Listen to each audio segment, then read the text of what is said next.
Hello, I'm Paul Briley, and you're listening to Off the Comma. On this podcast, we explore all facets of what it means to feel stuck in life. We talk with people just like us who have found themselves sitting on a comma and not knowing where to go next. We'll unpack the experience, where they felt stuck, what they experienced, and what they learned. My goal is to inspire you by seeing yourself in others and finding possibility for yourself. Let's get into this week's conversation.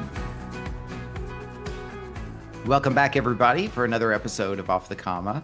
I might call this the infirmary episode to a degree because our guest today, I'll let her share if she wants to, but has been fighting one of the many bugs that have been going around the country these days, and I have been fighting to prevent it from coming in. So I think the two of us this week are going to have sultry voices.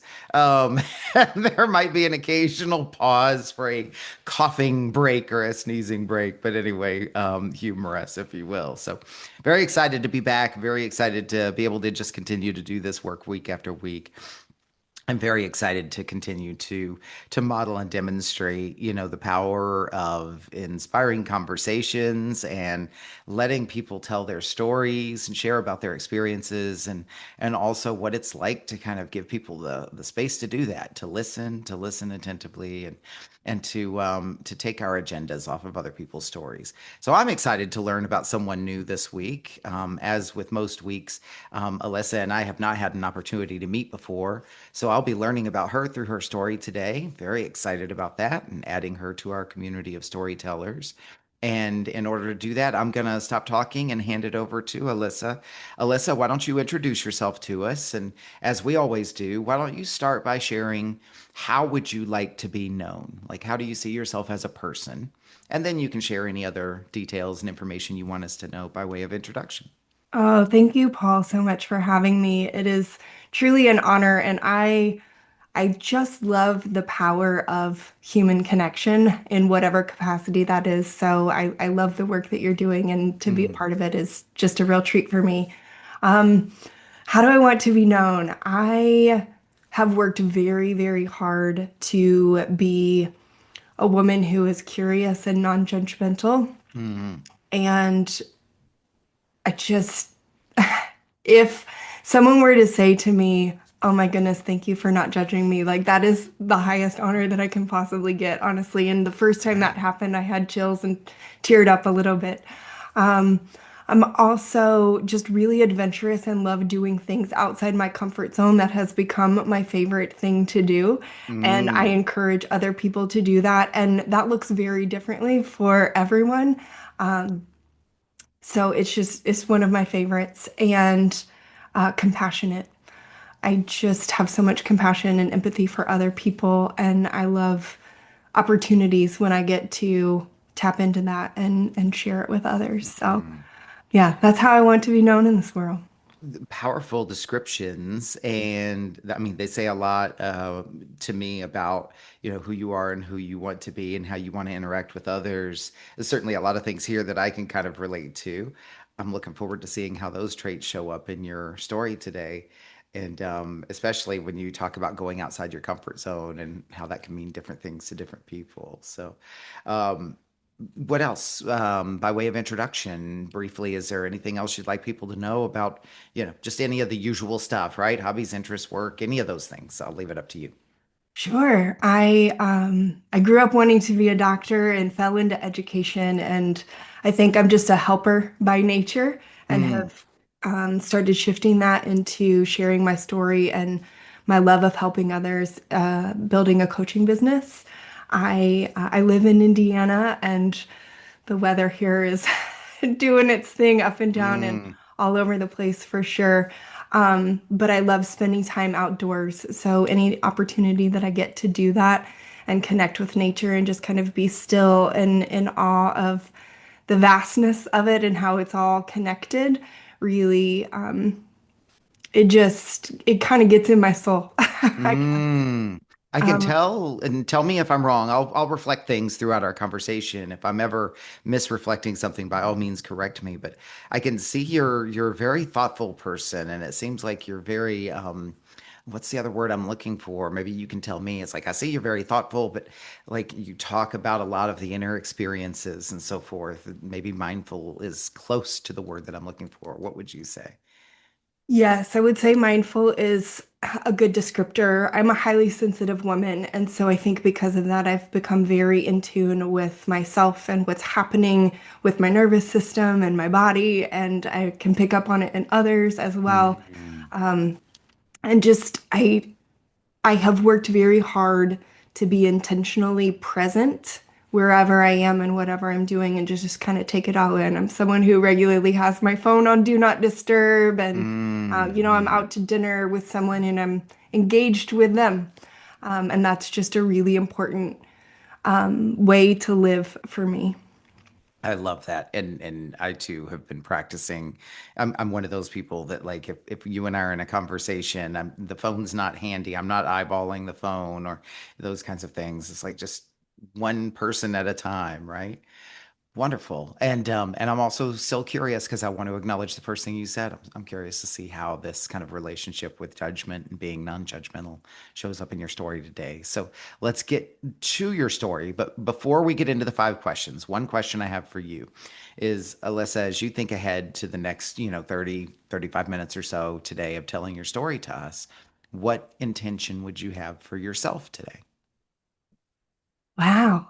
Um, I really just want to be vulnerable because Mm, I know the power of that and that my vulnerability gives someone else who's listening the permission to be vulnerable themselves.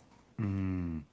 So, my intention today is to support you in that intention, give you the space to be able to tell your story and to experience what you're going to experience from it. And that there will be, exactly as you said, there will be people out there who will see a little bit of themselves in you and in your story. And that might make them feel a little bit more connected, a little bit less alone. And in the best of cases, maybe even feel inspired or empowered to go out and do something they've been wanting to do. Yeah. Well, let's dive in then. So, question one, Alyssa, is where in your life have you found yourself sitting on a comma? It's been several years ago now, but I spent about 6 years of my life on disability because of mental health. Mm, And prior to that, I had been a very successful, like highly driven person and found myself, not working at all. And the people around me, most of them were telling me that that was going to be my future and that I would never work a full-time job again. And mm, if I did work, it would be part-time and something that didn't kind of require my intellect and education and upbringing and all of those types of things. It would be more of a, I don't know, like bagging groceries or something like that. And not to mhm, demean that job. We mhm, definitely need people who are bagging groceries, but not in alignment with someone who had a master's degree and had always been in that type of space. And I just found myself very stuck and very much on a comma. And mm, it was a very difficult time in my life. And I wasn't quite sure that I would ever find my way out of that darkness and that pit. And I'm very grateful to have found my mm. way out and to be off the comma now. It sounds like a huge kind of sort of chapter change in the story of your life, right? You shared, let me kind of reflect and summarize a couple of things. So you shared that you had, a high degree of education, a master's degree, you had a career that you had built based on that, were using a certain kind of level of your intellectual capacity, and probably doing certain types of work that you enjoyed. And now that's all come to a pause, and a lot of people experience this, and there's a lot of different things that can bring people to this pause, right? So you've had this pause. Not only are you kind of dealing with the circumstances that presented this pause for you, right? Like you said, you went on disability due to some health issues, mental health issues, and so you're dealing with the interruption in your life. You're dealing with the thing that caused the interruption, and there's also the people saying, "Oh, it's never going to be the same again." That's a couple of things stacked for you to have to deal with and process at that period in your life. It was a lot for sure. And you know, there's definitely power in motion and Mm, having some inertia, and I had none. And so sometimes just getting out of bed felt like the biggest challenge. mm-hmm, And then, you know, to be motivated to do other things that are certainly helpful, right? Like to go for a walk or to cook a healthy meal, those types of things that are really beneficial when you're in that space. But I wasn't in any sort of inertia or movement. And so everything felt like a huge challenge. mm-hmm. Would love to hear more about the experience. Obviously, the course of our conversation is going to kind of take us through, you're going to take us through the evolution of that experience for you, but let's kind of stay in that moment for a little bit. I'll go ahead and ask question two. It's kind of early, but I think it'll give an opportunity for you to kind of expand on your story a little bit in whatever direction you want to. Question two is, as you look at that comma that you were sitting on, what did it create for you? Well, in the moment, it created a lot of pain and suffering for sure. But Hmm. I will say, in hindsight and retrospect, I have so much awareness of how I got to that point. And I think that is kind of the most important part to take away is I truly have a diagnosable struggle of Hmm. anxiety for sure. Like that, I don't want to pretend like that wasn't there, but in not managing that in a very healthy way and also listening to some outside sources that not exactly explicitly said that their way was wrong and my way, or sorry, that my way was wrong and their way was right. Hmm. But definitely that was the messaging, and I internalized that, and I was constantly trying to force myself to be something and do things that were not a good fit for me. Hmm. And it was that led to the very deep downward spiral. And so that's the thing that I think is most important to this story is I now have a level of self-acceptance and knowing who I am that I did not have at that time that has come from it. Hmm. And the listening to outside sources and not kind of trusting my own intuition is what led to it. And so that's the thing Hmm. that I really hold on to and hope that whoever's listening, maybe if they find themselves in a similar situation where they're doubting their own gut and their own intuition, I would say really lean into it and trust it because it's probably right. So let me ask two questions, because I'm really curious. I mean, clearly I can hear you saying how it seems like you kind of caught up in the flow of things. Like, and I hear a lot of people talk about this. We're kind of like going with what the mainstream says or what the expectations are or what have you. But many of us sort of throw ourselves into the stream and let's go where it goes without ever questioning whether we like water or is that water moving fast or too fast enough or too fast? Is that water moving in the direction I want? So that was me rambling for a moment. Let me ask the two questions. What was it in the moment that caused you or had you following the direction of those outside influences? And then, how did you catch yourself? How did you figure out that that wasn't where you ultimately wanted to go? However, you choose to expand on that.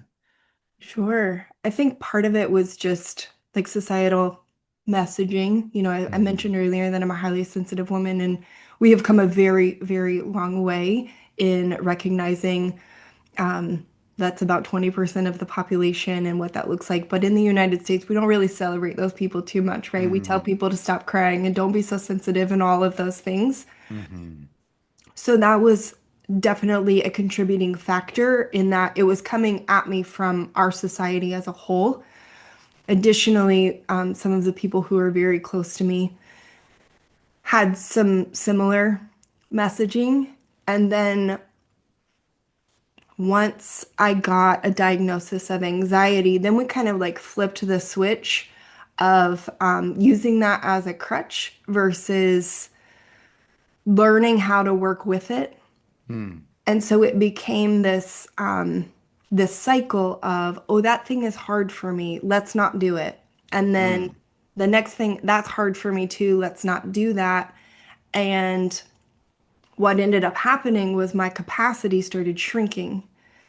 And why did I listen to them? I didn't trust myself. I had my own insecurities and my own like my way is wrong. I shouldn't be sensitive. I think just from all of the messaging that I had been, receiving throughout my life, Hmm. and just didn't have the confidence to trust my own intuition at that time. Hmm. And then how did I get out of it? It was a very slow process of pushing that boundary just the tiniest little bit, and oh, I survived that. And then pushing it a little bit more, and oh, I survived that too. And that's where doing things outside my comfort zone has now become my favorite thing to do, because that's how I got out of that very dark place and Hmm. am now in a completely different life. Like I'm no longer in those same circumstances. I have moved and kind of started my life over. And I'm grateful to, as I started kind of taking some action and finally, there was always this little bit of doubt. Like when I would listen to the outside sources, there was always this little bit of doubt. And when I finally started tapping into that and taking some steps that led me to another person or another type of therapy or another something, Hmm. and it was just kind of one thing after another and a ripple effect. It's interesting. You're reminding me of some conversations I've had recently, and even some of the things that I've noticed about myself. So, jump in here as it relates to you. You talk about kind of the self-awareness, the intuition, the part of you that knows when something's right or not right, or right for you or not right for you, right? And it just seems so interesting. So many people share about this, about how when we're younger and we're eager to make waves in the world and kind of make a difference in the world, and we're kind of following all the rules from the people who know best, who've been there before. And as we're younger, if we have those intuitions, right? Like, oh, that doesn't quite feel right. You immediately push it away because, like, this is what everybody does, right? This is what we're supposed to do. Like, it's fine. I'll be okay, right? And then you start to get the little dents and scratches and nicks along the way, right? As a result of that, and learnings and so forth. And it seems like as we get older, and at a stage that I'm at in my life where those messages are a lot louder and a lot stronger, and I'm much more willing to accept what comes with saying, no, I ain't doing that. I had that very conversation this week. If that person is listening, they're going to remember this conversation.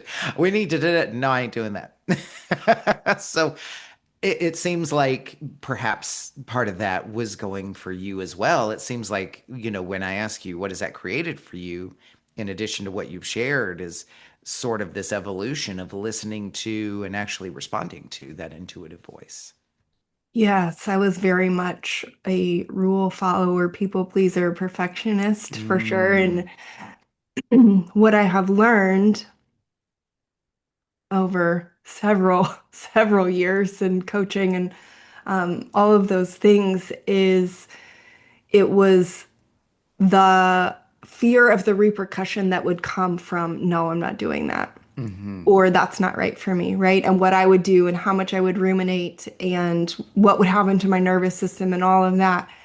And that is much calmer and quieter now. Mm, One of the things that you asked me kind of in the beginning was if mindfulness was something for me. And when I learned finally how to meditate, that was a real game changer for me, because I learned how to catch the thoughts that were happening so rapidly I didn't even know hmm. they were Hmm. happening. And that came as a result of I had tried to meditate, and I was one of those people who was like, oh, I can't do this. And, sometimes it just takes the right person saying the right thing at the right moment in your life when it lands. And that's what happened for me. I was in the beginning stages of kind of coming out of that dark pit and was at a yoga class, and I just happened to be the only person there. And the yoga Mm, instructor had a conversation with me about meditation and how you, as an outside person, I thought I was the only person who was sitting in a room where people were meditating, and everyone else was not thinking any thoughts, and mine was racing the entire time. And she was like, Alyssa, everyone's mind is racing. The act of meditation is just noticing and bringing it back to mm, the mantra or the breath or whatever you're doing. And that was kind of a game changer for me because that's when I recognized how much my thoughts were running rampant and all of the things that they were telling me that I was assuming were facts that were not facts at all. And mm-hmm. the the repercussions that come from not people pleasing or not following the rules or just questioning something, so much of it was actually me doing it to myself versus the other person. And I learned that I will be okay if I say no. Mm-hmm. And I will be okay if the other person is upset because I said no. And isn't that one of the most powerful places you can land is that I will be okay if I blank. I will be fine if I blank. And in your case, it's the saying no. What a powerful place to come to. Yes. And the other thing is, I have learned how to say what I need as well, not just say no, but I mentioned that I was trying to force myself to be something and put myself in situations that weren't necessarily right for me. And interestingly enough, a lot of those situations I can put myself in now and do great, but I approach it in a different way. So, for Mm-hmm. example, I now love to go to social settings where I don't know anyone.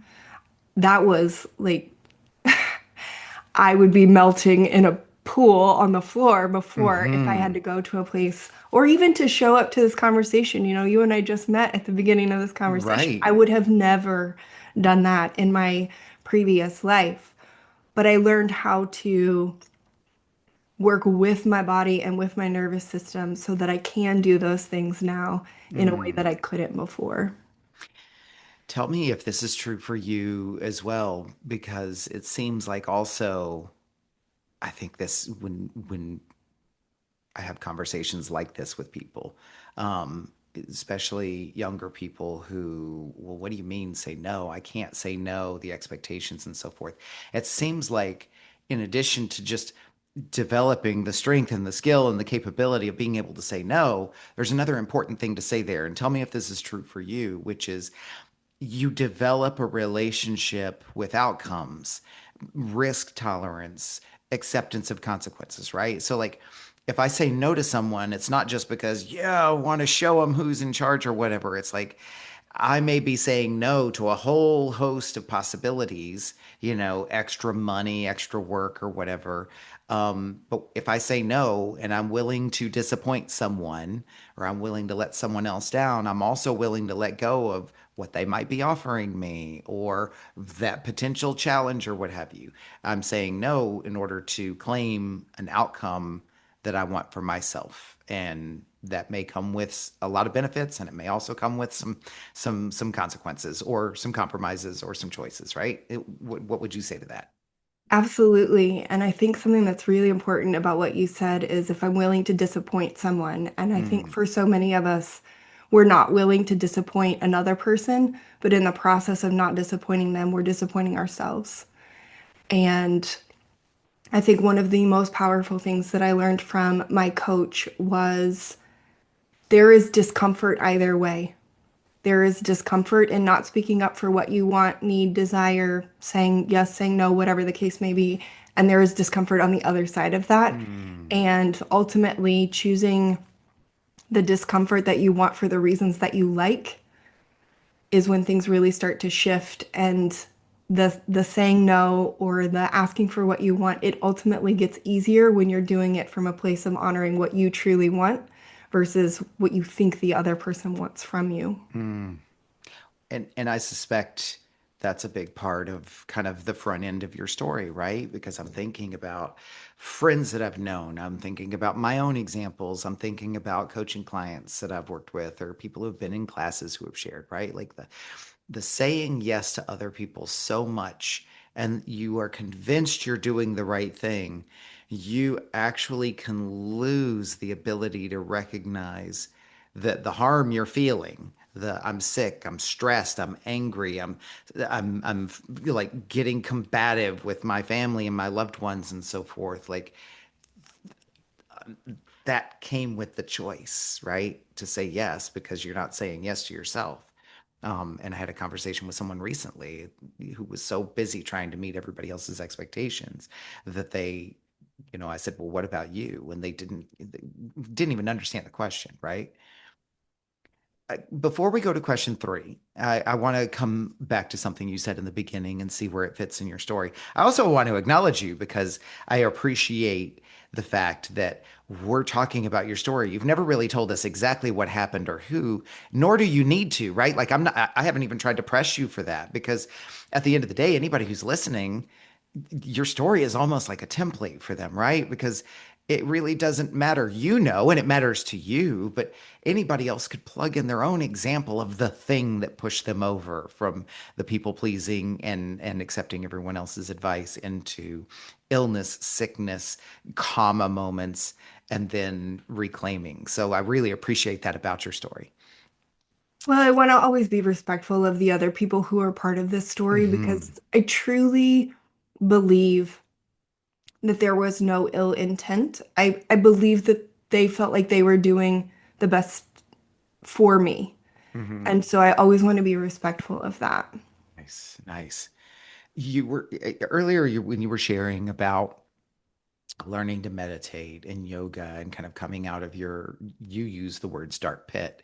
Um, I intuited something. I jumped all the way back to the beginning when you said I want to be known as non-judgmental, right? And so what did you mean by that, or where does that fit in your story? Because I felt like there was a point where you were saying something where I'm like, now I see why she said that. You tell us. Yeah, I would say from like my earliest memories, I was going through life with judgment and didn't even realize it. And I also want to say that's all kind of a human nature thing, Hmm. kind of our natural instinct. Don't get me wrong. And do I still have judgment in my life? Absolutely, I do, right? But I I didn't recognize for the longest time just how much judgment I was going through my life with and how much of that was internal and so much judgment and shame and blame that I was putting Mm. on myself almost 24/7. Like it Wow. never stopped. And learning how to shift that into compassion and curiosity for myself and for others.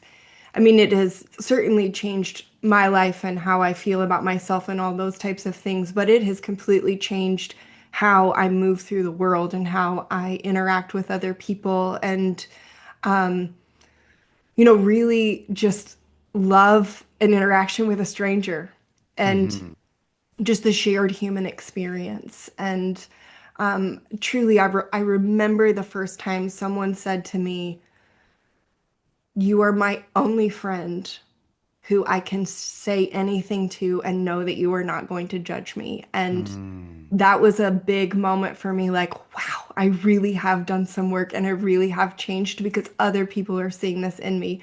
And that was the first of many. And I'm not trying to like toot my own horn or anything like that, but there is so much power in that when you can show up for yourself in that way and when you can show up for other people in that way and it gives them permission to do the same and there's a huge ripple effect that comes with that.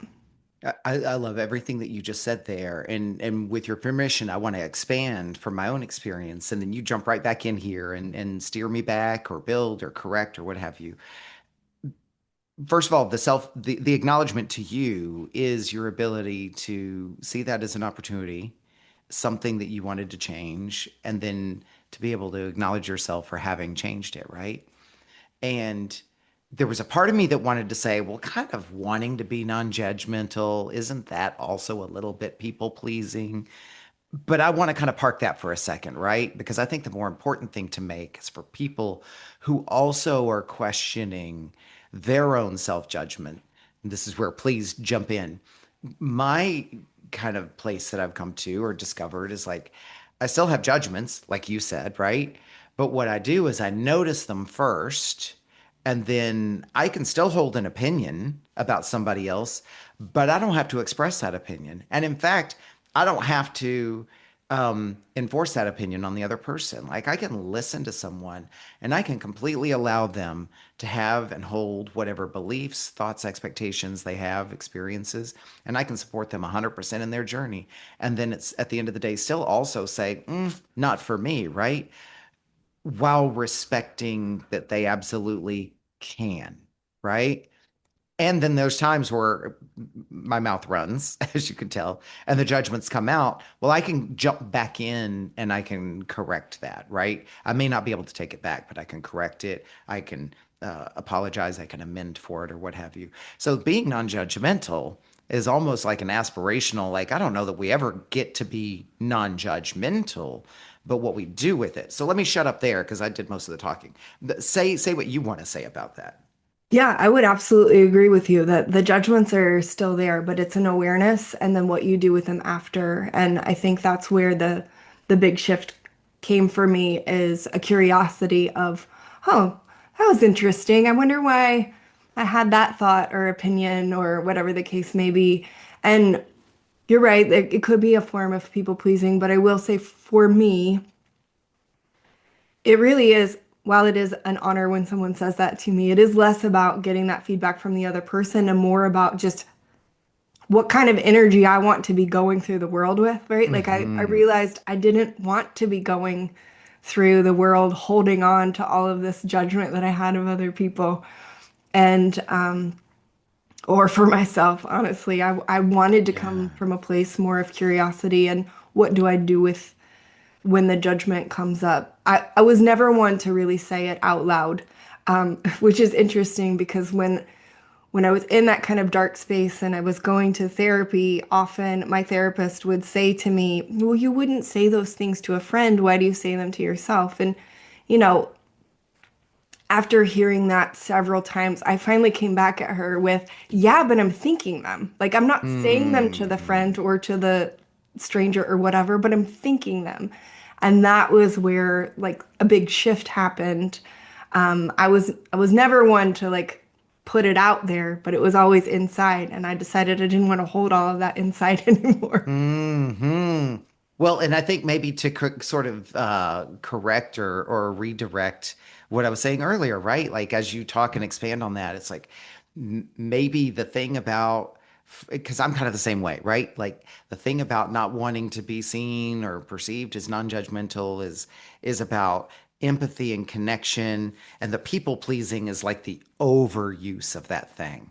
So maybe it's not that the one thing is a people pleasing tendency, but the one thing, when not, managed, evolves into the people pleasing, which really kind of fits with your story. Is that right? For sure. Yeah. Yeah.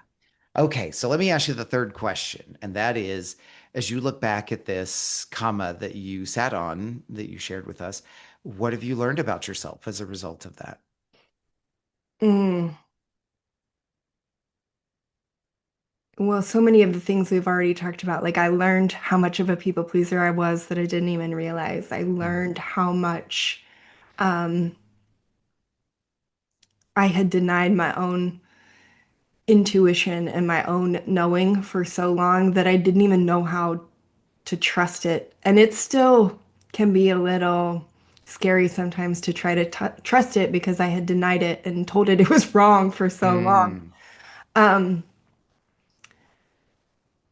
I also learned that I am capable of so much more than mm, what I believed during that time. And I think that's why I love doing things outside my comfort zone because I'm always kind of pushing the boundary, and not in a giant way. Like one of the early things that was outside my comfort zone was being able to go to the grocery store. Right? Mm. And now like I do things that feel far more challenging. Like going to a concert by myself, that was a big one. The first time I went to an event where I didn't know anyone and had to do small talk with a room full of strangers, right? Like it was an evolution, but doing that, and each time I get a little bit more confident to do the next thing and to push it a little bit more, I just realized that I'm capable of so much more than I Mm. thought that I could be. And, the person I was then could have never imagined having a podcast or being a guest on a podcast. And now, that's just part of my daily life, right? And so Hmm. I think that's the thing is when we get off that comma, we learn what we're Yeah. really capable of. I love that. And also within that too, right? Like is just because you can doesn't mean that you have to always, right? Like you prove that you can do this and now it's a part of your daily life, but yet you also have the choice. For anyone who's wondering what it's like, is like once you've aspired or once you've achieved that, aspired and then achieved that, is that can become the new norm, or it can just be a thing that you can pull out and use whenever you want, right? Like I know people who very similar stories, right? Not comfortable with small talk and networking and mixing and mingling and so forth and talking about themselves. And then they started doing it. Many people talk about this, started doing it and so forth. And some people are like, I actually enjoy it now. And some people are like, still hate it, but you know what? I'll do it anytime I absolutely need to, and I'll still go back and sit in my comfortable chair and quiet and peace as well. So it gives you choices and options, doesn't it? It doesn't have to become the new thing. It just is one more thing you can do. I think that's a really great distinction. Everything that I have done outside my comfort zone, I haven't loved necessarily. There are some things that I have become second nature, and there are some that might still be a challenge. Hmm. But again, to your point, it's the doing. It's not really about the thing that you did. It's just the Mm. doing and to push yourself and what worked, what didn't work, what will I do differently next time? Hmm. And learning how, okay, I'm going to use the concert thing as an example, although I will say that went well for me the first time. But if it hadn't, I could kind of evaluate what worked, what didn't work, and what will I do next time to maybe give that thing another try to see Hmm. if, for me, going early to avoid the traffic and staying late to avoid the traffic is a big one. But if I had not done that the first time, maybe I would try that the next time to see would it make it a more enjoyable experience. Mm. Before we go to the next question, I want to come back into this very example right here. Every episode presents an opportunity for like this peeling back moment. Because I think a lot of people listening who can relate to what you're talking about, we do this whole assumption thing. Yep, yep, I get it. I'm tracking. This one feels like an important one, especially for people who have been through these types of situations with these types of mental health issues where debilitation, that's my word, you tell me if it's the wrong word, but you went through a period of sort of debilitation, right? And then now here you are talking about in present day, having kind of come off that comma, pushing yourself. This is what I want to kind of nudge into a little bit. What worked for you? What does pushing yourself look like for you to go from kind of no motion to putting yourself into motion? I think there's a lot of people who'd be curious about that because there's plenty of people or plenty of influences in their lives that are pushing them and in ways that don't work for them. So, what does that question make sense? That wasn't a very well stated question, but like, how did you push yourself in a way that was effective, respectful, resourceful, and like self nourishing? I would say start with the smallest thing that feels like a challenge but doable. So I'm going to use my grocery store example I love it. because there was a time truly where going to the grocery store was debilitating. On more than one occasion, I was at the grocery store and left a cart full of groceries, and I was like, I can't do this anymore. I have to get out. So maybe the first step is you go to the grocery store and you walk into it and you leave. And then the next time you walk in and you buy one item. So Mm, it really is like the smallest thing that feels like a challenge, but also doable. And we're not trying to go from 0 to 100. We're trying to go from 0 to 0.2. hmm I love that example. And I think you brought one other thing up too. What's the conversation with the voice? Because so much of anxiety and other types of mental health issues involve the voice that says no, the our relationship with that voice, and then subsequently the conversations we have with the voice. So you're talking about the actions and the doing, which you've said is a very important part of all of this. How do you manage the voice? Or what is it? What is it you do to, with, or for the voice in order to enable the action? I would say one thing is to not trust it. Mm, Because more often than not, that voice is telling you things as if they are facts, but they are things that cannot be proven in a court of law. They are not facts, they are not true. That voice is a liar. And it is, I will say, it thinks that it's helping, it thinks that it is protecting you. hmm And so I would say having a conversation with that voice, and truly, there are times where I have had conversations out loud, like spoken out loud to these parts of me to say, thank you. I appreciate that you are trying to protect me, but staying home and not leaving my house and not interacting with other people is actually really, really hurtful and it's hmm really hard. And so I just want to try this thing and see how it goes. hmm hmm I just want to acknowledge you for sharing that because that often can be some of the hardest work, right? Yeah. For anybody who's listening and who's curious, what we're kind of talking about too is part of a broader body of work. You can actually read about it and watch YouTube videos about it and so forth. And I won't necessarily name the authors per se, but it's called parts work. Some people call it parts work. It's internal family systems therapy, right? Like, well, if you know more about this than I do, you share. Like, maybe name some of the authors or the titles of the books. Oh, no, you're doing great. Yeah, I know there's one book called There's No Bad Parts. I can't remember the author, but for anybody who's curious about what Alyssa's talking about, you can certainly poke around in that area. But Alyssa, let me ask you the fourth question. What has changed for you as a result of sitting on this comma? Or maybe what continues to change for you? Man, my life is completely different. I lived in a different state. I was married. I'm now divorced. I went from not working at all to I have a full-time job. I have a coaching business. I have a podcast. I went from being like very small and trying to like contort myself to fit into a box to please the masses Mm-hmm. to really accepting who I am and learning how to work with my sensitivities and with my nervous system to live the life that I really want to be living and doing the Mm. things that I really want to be doing.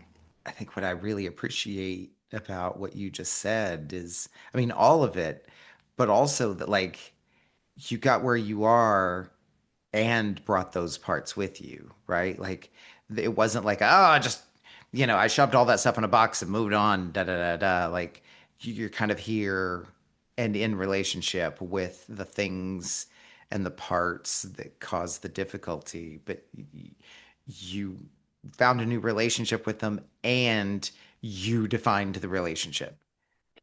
Yeah, and I mean, if someone wants to like really dig into like parts work and internal family systems, I created this visual where I invited all of them to sit around, a big round table and we have conversations and I try to always be kind of in that curiosity and compassionate space. Like, I know you're really, really loud and you want to be heard right now. What is it that I'm Mm, missing? What is it that you want me to know? And then kind of back to that part, like, okay, but this is what you're missing and this is what you're getting wrong. And when we try to, as you said, like leave them behind and pretend like they're not there and just kind of shun them, they get louder. They really Mm-hmm. want to be heard.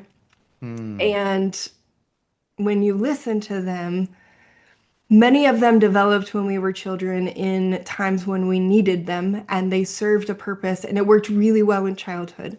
And those things that they did in childhood don't serve us super well when we are Mm-hmm. adults.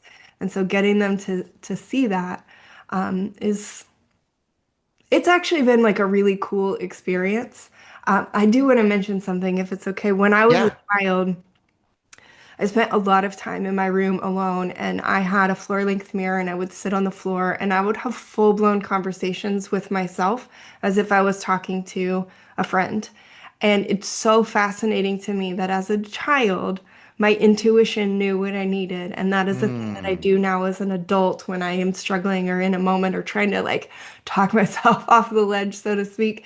I'll go in the bathroom and look in the mirror and have a conversation. And so that's one example of how intuitive we are as children and we know what we need. And then over time, we say no, or we listen to other people and we kind of put that Mm-hmm. aside. And when we tap back into that, our bodies know, our nervous system really does know what works well for us. And we can work with it to also push those boundaries of, okay, we can do this thing. We just need to do it in this way. Hmm.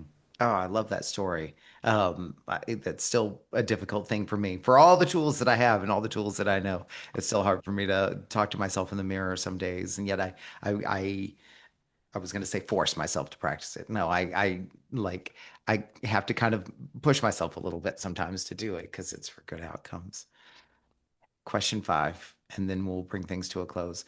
What does getting off the comma look like for you? Oh man, it looks like freedom. Mm, Yeah. I I no longer feel um captive to those thoughts and those parts mm, and the messaging that I have received throughout my life. I have the freedom to question and mm. to choose for myself and to try things, and that feels really good. I can tell. I mean, you just light up when you say that. I mean, that's like almost like a perfect sort of punctuation or punchline. And I was kind of underlining how you said freedom to question, um, because it doesn't imply like you're not prescribing the outcome. It's like the freedom to question is then see what happens, see where it goes. Yeah, and for the longest time, I thought that whatever decision I made in a given moment was that decision, and there was no changing it. And now I have the freedom to constantly be reevaluating. Does this still work for me? Do I still want this? Hmm. I give myself permission to change my mind. I love it. I love it. So much that you have shared with us today. And I know you and I could probably talk so much more off the mic, but for people who want to connect with you, maybe learn more, you mentioned you have a podcast, maybe you want to hear episodes of your podcast. Alyssa, tell us, where can people find and connect you? Where can people find and connect with you? And I'll be sure to put all of the links in the show notes so people can just easily click on those links. But tell us where you're at. Yeah, I have a podcast, Sensitive and Self-Assured. I'm also on Instagram, Life Coach Alyssa, and Facebook, Life Coaching with Alyssa. And definitely click on those links because the spelling of Alyssa is unique. That's right. Also, the last thing that we do before we wrap up is a section that I do in every episode called acknowledgments, because obviously you being here today is about our intention in general, which is lifting up people's voices, normalizing, getting inspiration and ideas from everyday people, and celebrating stories of people's experiences. Your story wouldn't be complete if we didn't give you the opportunity to lift up others. And so the section is called Acknowledgements, and it's your opportunity to boost, give a voice to, lift up others who matter to you. So that could be causes, organizations, other creators, or just important people in your life. So who would you like to acknowledge today? And I'll be sure to put them in the show notes as well. Yeah. So my personal coach, Sarah Fisk, I have learned so much from her. She has a course, Stop People Pleasing. I have taken it twice. Hmm.